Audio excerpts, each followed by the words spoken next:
नमस्कार दोस्तों, the real story में आपका स्वागत है। आज हम बात करेंगे एक ऐसे शख्स की जिसे कभी भारत का किंग ऑफ गुड टाइम्स कहा जाता था। उनके पास थी आलीशान जिंदगी, शानदार पार्टियां, अनगिनत मॉडल्स और अरबों की संपत्ति।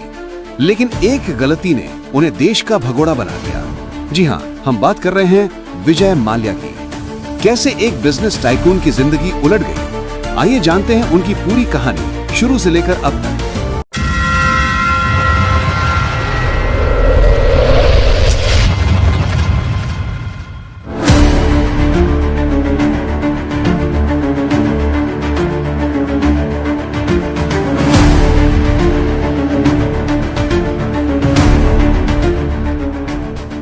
विजय माल्या का जन्म 18 दिसंबर 1955 को कोलकाता में हुआ था। उनके पिता विट्ठल माल्या यूनाइटेड ब्रूरीज यानी यूबी ग्रुप के चेयरमैन थे, जो भारत की सबसे बड़ी शराब कंपनियों में से एक थी।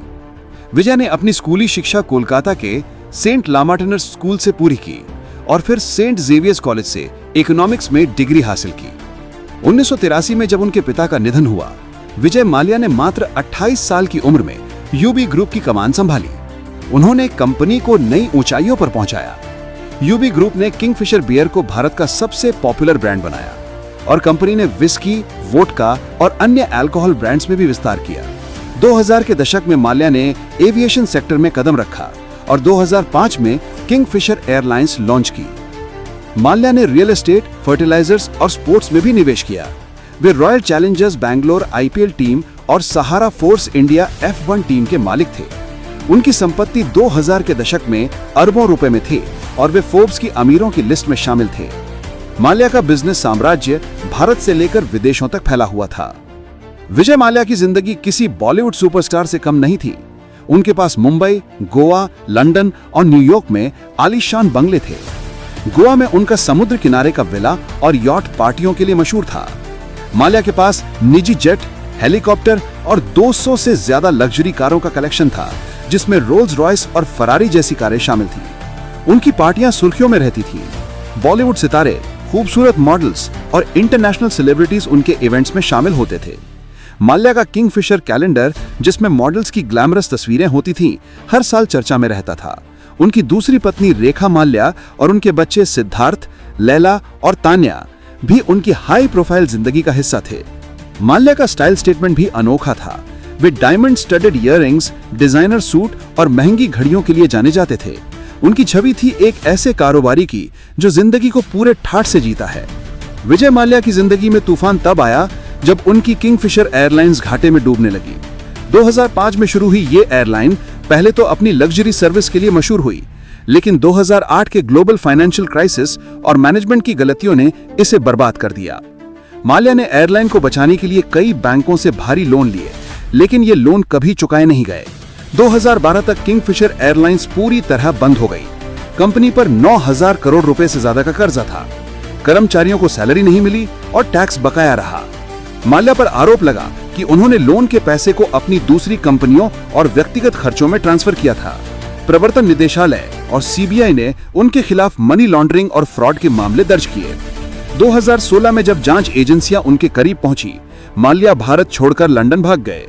उन्होंने दावा किया कि वे बिजनेस के सिलसिले में गए हैं, लेकिन बाद में साफ हो गया कि वे जांच से बचने के लिए फरार हुए थे। भारत ने उनके खिलाफ गैर जमानती वारंट जारी किया और उनके प्रत्यर्पण की प्रक्रिया शुरू की। लंदन में माल्या ने अपनी जिंदगी को फिर से सेट किया। वे हर्टफर्ड शहर में एक आलीशान बंगले में रहते थे, जिसकी कीमत 100 करोड़ रुपए से ज्यादा थी।